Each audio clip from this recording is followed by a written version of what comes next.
Your Royal Highness, Prime Minister, distinguished guests, people of Hong Kong. For Hong Kong as a whole, today is cause for celebration, not sorrow.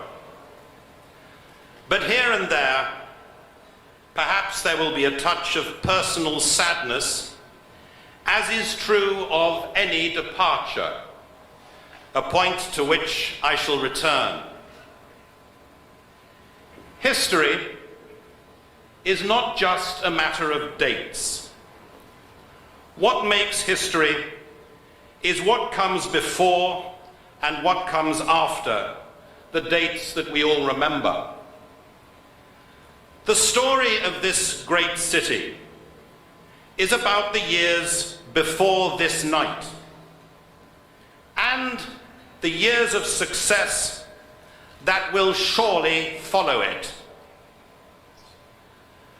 Of course, Hong Kong's story is not solely that of the century and a half of British responsibility, though it is the conclusion of that chapter that we mark tonight.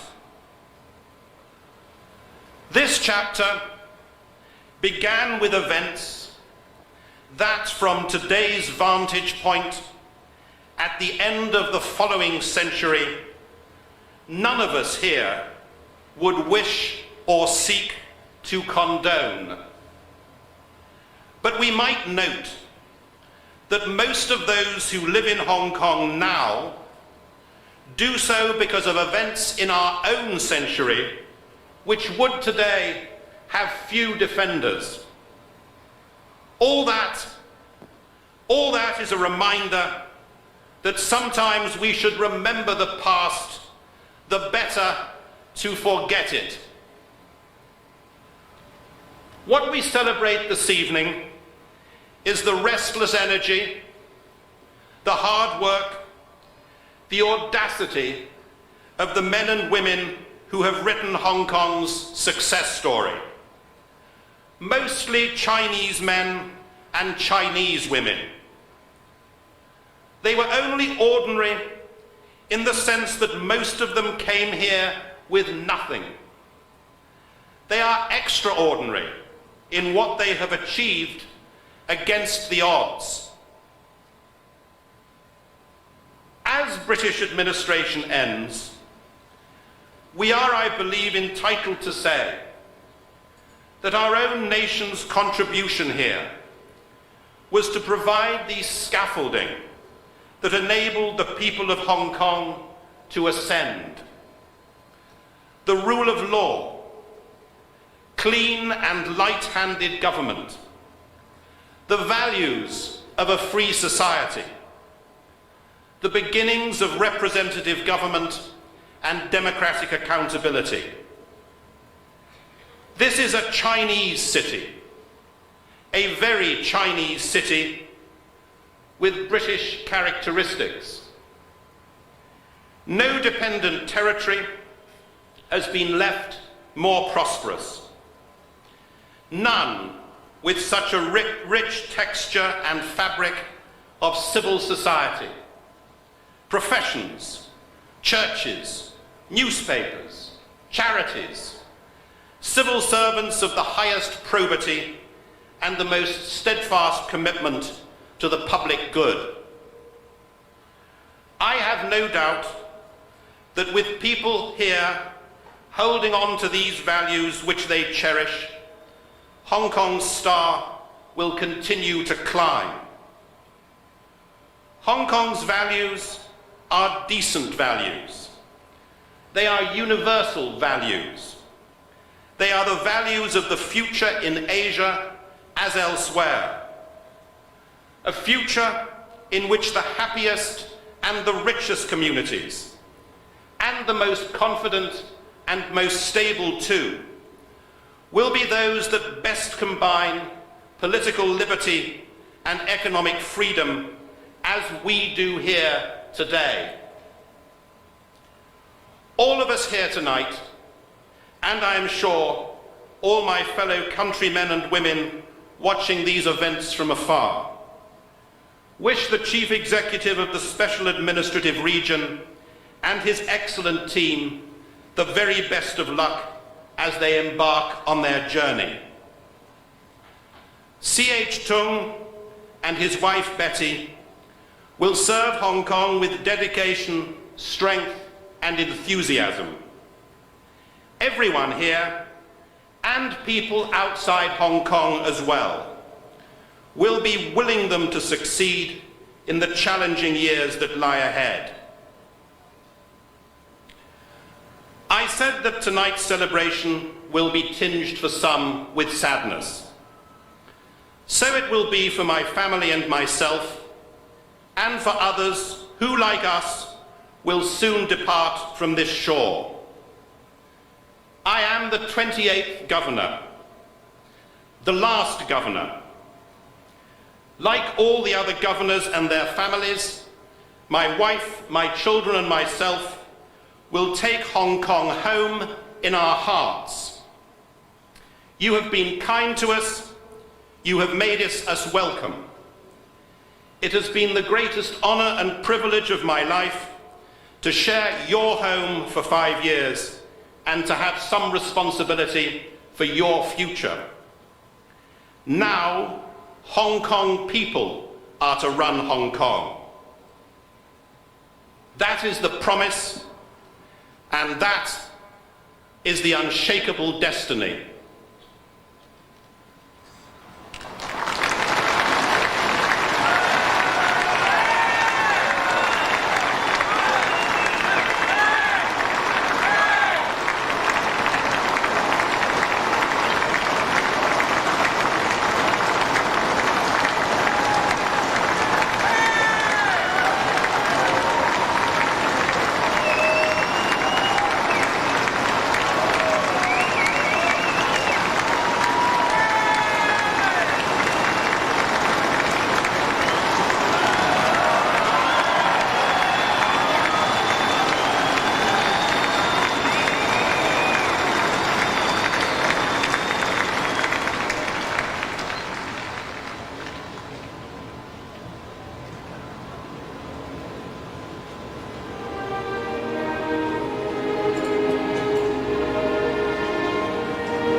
its myriad sounds is part of life in Hong Kong. More often than the stately music of Elgar are heard the drums of dragon boats and the clangor of lion dances. But the double, double, double beat of the thundering drum may also mark a passing band, passing on parade, exhorting us all to lift our heads, walk in step, and raise our spirits. March forward! Order center! Quick forward!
Governor, Prime Minister, ladies and gentlemen, I have been asked by Her Majesty the Queen to read the following message. 5 hours from now, the Union flag will be lowered and the flag of China will fly over Hong Kong.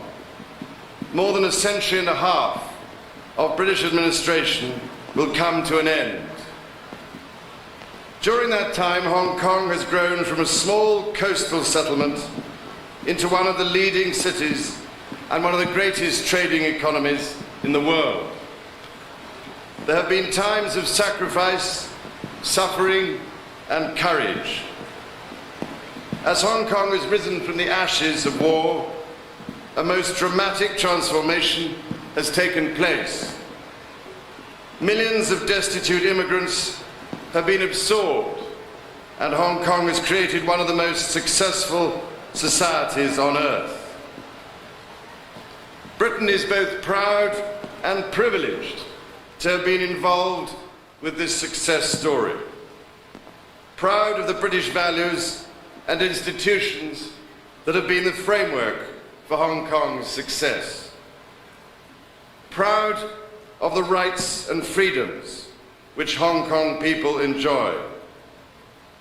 Privileged to have been associated with the prodigiously talented and resourceful people of Hong Kong who have built upon that foundation. The British flag will be lowered and British administrative responsibility will end. But Britain is not saying goodbye to Hong Kong. More than 3.5 million Hong Kong residents are British nationals. Thousands of young Hong Kong men and women study in Britain every year. We share language and the English common law. And thousands of Britons too have made their homes in Hong Kong. The shared legacy of family and of friendship, trade and investment, culture and history run strong and deep. Britain is part of Hong Kong's history, and Hong Kong is part of Britain's history. We are also part of each other's future. We are confident that the ties between us will not only endure, but will continue to develop. In a shrinking world, Hong Kong's role as Europe's gateway to Asia and Britain's role as Asia's gateway to Europe will reinforce the bonds between our two societies. For all these reasons, my government and I will continue to take the closest interest in Hong Kong and in its development. The British Consulate General, which will be inaugurated in a few hours' time, will be our largest in the world. The Sino-British Joint Liaison Group will continue for another 2.5 years to discuss matters concerning the implementation of the Sino-British Joint Declaration. That joint declaration itself remains in force for 50 years. For many years to come, the Hong Kong connection will command our attention. Hong Kong now faces its transition to Chinese sovereignty in excellent condition, prosperous, stable, and dynamic. Unprecedented though this moment in history may be, we have the utmost confidence in the abilities and resilience of the Hong Kong people. Britain learnt long ago that Hong Kong people know best what is good for Hong Kong. We have no doubt that Hong Kong people can run Hong Kong, as the Joint Declaration promises, and that faithful implementation of the Joint Declaration is the key to Hong Kong's continued success. The eyes of the world are on Hong Kong today. I wish you all a successful transition and a prosperous and peaceful future.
gone!